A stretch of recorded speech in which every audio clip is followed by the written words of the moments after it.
Yumi नाम की एक लड़की अपने पापा के ट्रांसफर के बाद शहर के हकामीता एलिमेंट्री स्कूल में पढ़ने पहले दिन पहुंची। मम्मी पापा काम में बिजी थे तो वो अकेले ही आई। जब क्लास में उसके टीचर ने उसका इंट्रोडक्शन करवाया तब दो लड़कियों ने उसका जमकर मजाक उड़ाया, लेकिन लंच ब्रेक में उन दोनों लड़कियों ने यूमी के साथ दोस्ती करने का नाटक किया क्योंकि उनके दिमाग में चल रहा था एक प्लान। उन्होंने लंच ब्रेक में पूरा स्कूल उसको अच्छे से घुमाया। जब यूनी ने कहा कि उसको बाथरूम जाना है तो बस वहीं से उन दोनों लड़कियों की शैतानी की शुरुआत हुई। उन्होंने यूमी को बताया कि यहाँ स्कूल में एक टॉयलेट है तीसरी मंजिल पर, लेकिन वो बंद रहता है क्योंकि वहां पर रहती है हानाको सान, एक मरी हुई लड़की की आत्मा जो कि टॉयलेट के तीसरे स्टॉल में छुपी रहती है। अगर दरवाजा खटखटाओ और पूछो हानाको सान क्या तुम यहाँ हो, तो वहां से आवाज आती है हाँ मैं यहीं पर हूँ, और उसके बाद वो दरवाजा खटखटाने वाला इंसान हमेशा के लिए गायब हो जाता है।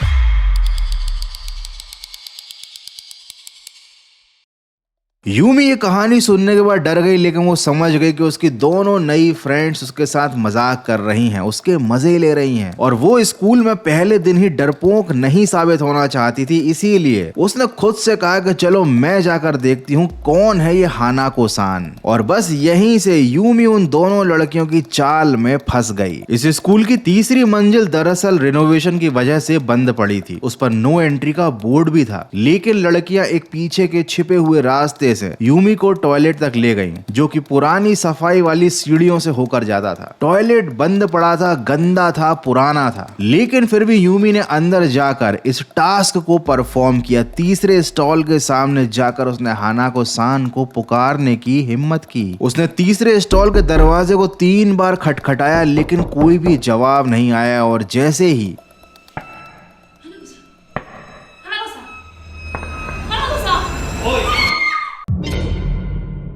उसने दरवाजा खोलकर देखा तो वॉशरूम में कोई नहीं था, लेकिन जैसे ही वो पलटी उसकी दोनों नई फ्रेंड्स ने उसको बाथरूम के अंदर धक्का दे दिया और बाहर से दरवाजे को बंद कर दिया, लोहे की रॉड को हैंडल में फंसा दिया। यूमी बंद अंधेरे में चीखती रही, चिल्लाती रही, लेकिन तीसरी मंजिल बंद होने के कारण उसकी आवाज कोई नहीं सुन पाया। वो दोनों लड़कियां वहां से भाग गईं। समय गुजर गया, रात हो गई। स्कूल का वो हिस्सा महीनों से वैसे ही बंद पड़ा हुआ था। वहां पर सीसीटीवी भी काम नहीं कर रहे थे और न ही वहां पर सफाई कर्मचारी आते थे। पूरी रात निकल गई, लेकिन उस लड़की के गायब होने के बारे में किसी को पता नहीं चला। अगले दिन जब हंगामा मचा, पुलिस और यूमी के पेरेंट्स आए। उन्होंने अपनी बेटी के स्कूल से मिसिंग होने के बारे में प्रिंसिपल से बात की। तब उन दोनों शैतान लड़कियों को याद आया कि ये तो उनका ही कारनामा था। उन्होंने तुरंत बाथरूम में जाने का फैसला किया। वो देखना चाहती थी कि आखिर यूमी के साथ ऊपर तीसरी मंजिल पर हुआ क्या। जब वो तीनों बाथरूम के अंदर गई और उन्होंने तीसरे स्टॉल का दरवाजा खोला तो देखा वहां पर कोई नहीं था। यूमी को अंदर न पाकर वो दोनों चौंक गईं, लेकिन तभी अचानक से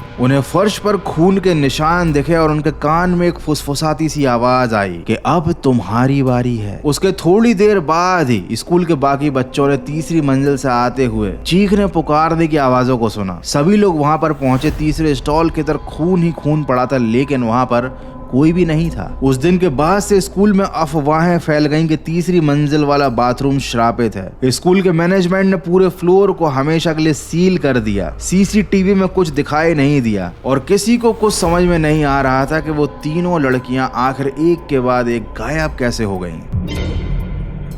हालांकि ये केस हमेशा के लिए अनसॉल्व्ड रह गया, लेकिन अधिकतर लोग इस बात को जानते थे कि ये हानाको सान ने किया है। एक ऐसी आत्मा जो जापान के हर स्कूल के टॉयलेट में देखी जाती है, और अगर आपने उसे पुकारा और उसने जवाब दे दिया, उसके बाद वो आपको अपने साथ ले जाती है एक रहस्यमय दुनिया में, और आपका क्या होता है किसी को पता नहीं चलता। तो आज हम चलेंगे हानाको सान की रहस्यमय दुनिया में, जानेंगे उसके राज। लेकिन हानाको सान की तरह ही हजारों मील दूर भारत में एक और रूह, एक और इंतजार। एक पेड़ के नीचे जहां मांगा जाता है प्यार, लेकिन मिलती है तो मौत। कहते हैं कि सच्चा प्यार कभी शांति नहीं लाता, बल्कि एक आत्मा को और ज्यादा बांध देता है। ऐसी ही एक कहानी है द भूतनी। यहाँ हंसी भी है, डर भी है, और कुछ ऐसे राज भी हैं जो आपके होश उड़ा देंगे। द भूतनी एक हॉरर कॉमेडी, और अगर आपको भूतिया फिल्में देखना पसंद है तो ये वाली बिल्कुल मत छोड़ना, क्योंकि इट्स स्ट्रीमिंग ऑन ZEE5।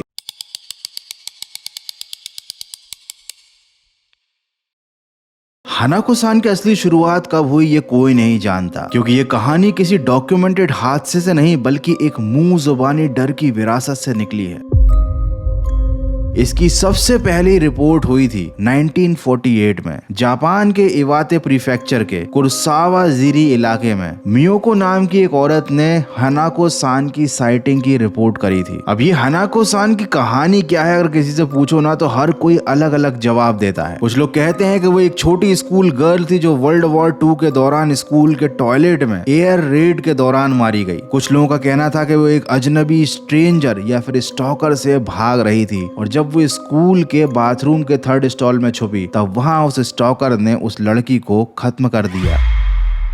इसके अलावा हानाको सान के ओरिजिन के बहुत सारे वर्जन्स अवेलेबल है, लेकिन सब में कहानी अलग अलग है। बस एक चीज कॉमन है कि वो मरी थी बाथरूम में, और इसीलिए उसकी साइटिंग भी स्कूल के बाथरूम में ही होती है। देखा जाए तो ये एक तरह से जापान की ब्लडी मैरी है। ऐसा कहा जाता है कि उसकी आत्मा स्कूल के टॉयलेट में ही फंसी हुई है, और ये बहुत ज्यादा फेमस इसीलिए हुई क्योंकि स्कूल में बच्चे इस अर्बन लेजेंड की कहानी को एक चैलेंज की तरह, एक खेल की तरह इस्तेमाल करते थे। वो अपने दोस्तों को चैलेंज देते थे कि जाकर स्कूल की टॉयलेट में हानाको सान को बुलाकर दिखाओ, ठीक वैसे ही जैसे कि लोग रात में ब्लडी मैरी को बुलाते हैं। जिन लोगों ने इस बात का दावा किया है कि उन्होंने हानाको सान को देखा है, उन्होंने बताया है कि उसके बाल छोटे हैं, पुराने स्टाइल के बॉब कट, वो लाल रंग की स्कूल यूनिफॉर्म पहनती है। अगर उसे बुलाने पर वो तुम्हें अपने साथ ले जाने की कोशिश कर रही है तो उससे बचने का एक ही तरीका है, उस स्कूल की बिल्डिंग से, उस बाथरूम से दूर भाग जाओ। हालांकि जैसे जैसे वक्त गुजरता गया हानाको की आत्मा स्कूल लाइफ से जुड़े हुए डर का चेहरा बन गई, और जैसे जैसे ये कहानी फैली वैसे वैसे इसके अलग अलग वर्जन्स निकलकर सामने आने लगे। कहीं किसी ने उसकी आवाज सुनी है, कहीं दरवाजा खुद ब खुद खुलते हुए देखा है, कहीं कहा जाता है कि हानाको सान छोटे बच्चों को खेल खेलने के बहाने से बाथरूम में बुला लेती है और फिर वो गायब हो जाते हैं।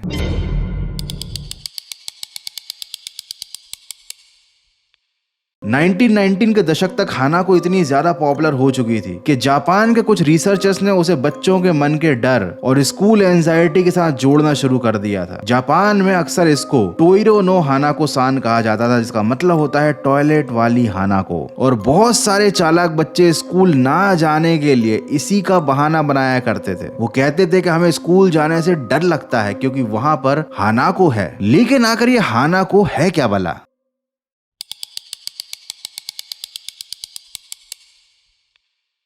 आपने द रिंग मूवी तो देखी होगी, वही जिसमें से टीवी के अंदर से एक वीसीआर टेप देखने के बाद एक भूतनी निकल कर आ जाती है और वीसीआर मतलब उस टेप को देखने वाले को ऊपर पहुंचा देती है। उस टीवी से निकलने वाली जो डायन थी या विच थी, उसका जापानीज में नाम था सादाको, और ये थी एक ऑनरियो। मतलब एक जापान में भूतों के भी टाइप होते हैं, उनमें से एक टाइप होता है ऑनरियो, एक ऐसी आत्मा जो धोखा खाने के बाद बदले की आग में जलती रहती है। जैसे कि द रिंग मूवी में उस लड़की को मारकर कुएं में फेंक दिया गया था और उसके बाद उसकी आत्मा एक भयानक श्राप में बदल गई, जो कि ट्रांसफर हो गई एक कर्स्ड टेप में। अब जो भी उस टेप को देखता था वो निपट जाता था।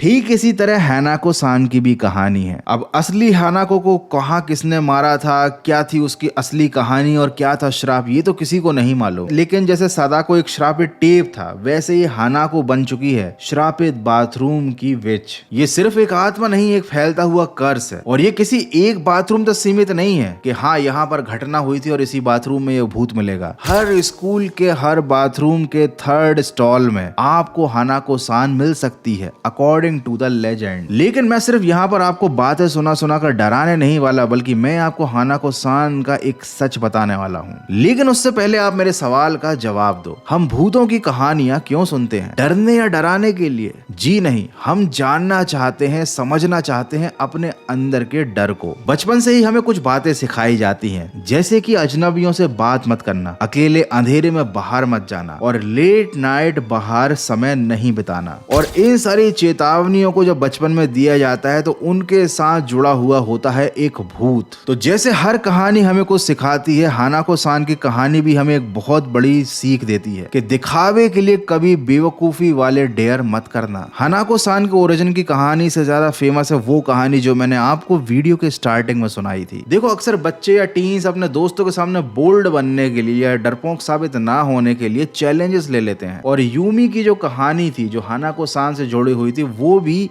ऐसी ही एक कहानी थी। एक नई लड़की ने स्कूल में जाकर एक अनजान जगह का दरवाजा सिर्फ इसलिए खटखटाया क्योंकि वो अपने दोस्तों के सामने मजाक नहीं बनना चाहती थी, और उसका अंजाम बहुत बुरा हुआ। हालांकि इस कहानी में कितनी सच्चाई है ये तो कोई नहीं जानता, लेकिन इस कहानी को सुनाने के पीछे क्या इंटेंशन है ये मैं आपको बहुत अच्छे से समझा सकता हूँ। बेसिकली हानाको सान नाम का ये जो अर्बन लेजेंड है ये जापान में फेमस ही इसलिए क्योंकि ये टीनेजर्स को उल्टे सीधे चैलेंजेस करने से रोकने की सीख देता है। हालांकि जापान एक ऐसा देश है जहां पर केवल ये अकेली एक अर्बन लेजेंड नहीं है, ये पूरा देश ही रहस्यमय अर्बन लेजेंड से भरा हुआ है। कहीं पर है कुचिसाके ओना जो अपना चेहरा ढककर पूछती है कि क्या मैं सुंदर लगती हूँ। कहीं है टेके टेके जो आधी रात को अपने आधे शरीर को घसीटते हुए शिकार ढूंढती है। और ये जितने भी जापानीज अर्बन लेजेंड है ना कहीं इनकी कहानी हमें कुछ ना कुछ सिखाने की कोशिश जरूर करती है, लेकिन सीख से ज्यादा इनकी कहानियां हमको डराने का काम कर देती हैं। और अगर तुमको और ज्यादा डरने का शौक है, तुम चाहते हो कुचिसाके ओना के बारे में जानना या टेके टेके के बारे में जानना या अल सेल्बोन के बारे में जानना,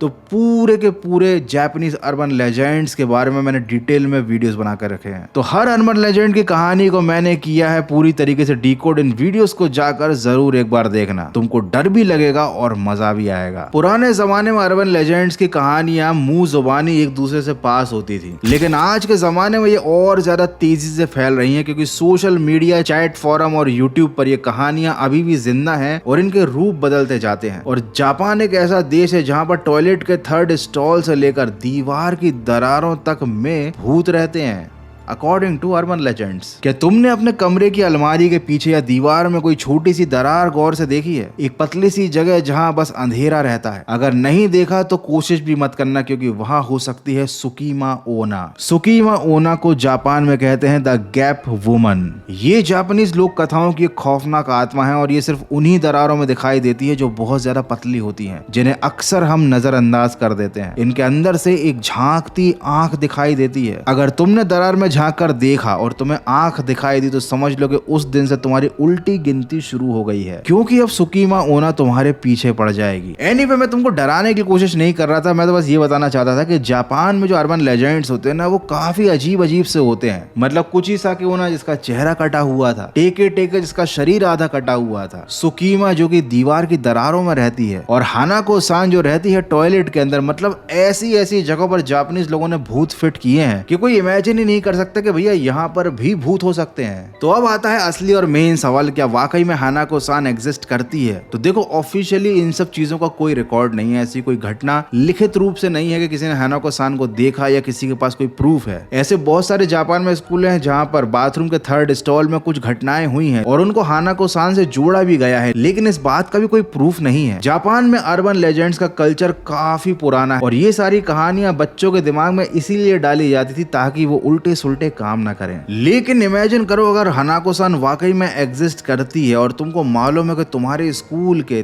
थर्ड फ्लोर वाले बाथरूम में वो चुड़ैल है, तो क्या तुम उसको बुलाने की हिम्मत करोगे? और अगर मान लो तुमने उसे बुलाया और उसने जवाब दिया बाथरूम के अंदर से कि हाँ मैं अंदर हूँ, तब तुम क्या करोगे? मुझे कमेंट करके जरूर बताना। अगर तुम हानाको सान को बुलाने की हिम्मत रखते हो तो कमेंट में लिख देना यस, और अगर तुम्हें लगता है उससे डर तो लिख देना NO नो। और हाँ, एक बात और, तुम कमेंट में यस लिखो या नो, लेकिन रियल लाइफ में कभी भी ये सब ट्राई करके मत देखना। याद रखना, कुछ दरवाजे इस दुनिया में ऐसे होते हैं जो अगर एक बार खुल गए तो कभी बंद नहीं होते। और हाँ, अगर आपको भूतिया फिल्में देखना पसंद है तो ये फिल्म बिल्कुल मत छोड़ना। इसमें है डर भी और हंसी भी और है एक पागल आत्मा जिसको चाहिए प्यार हर हाल में। तो देखो द भूतनी ZEE5 पर। और हाँ, ये याद रखना, प्यार मांगोगे तो कीमत चुकानी पड़ेगी।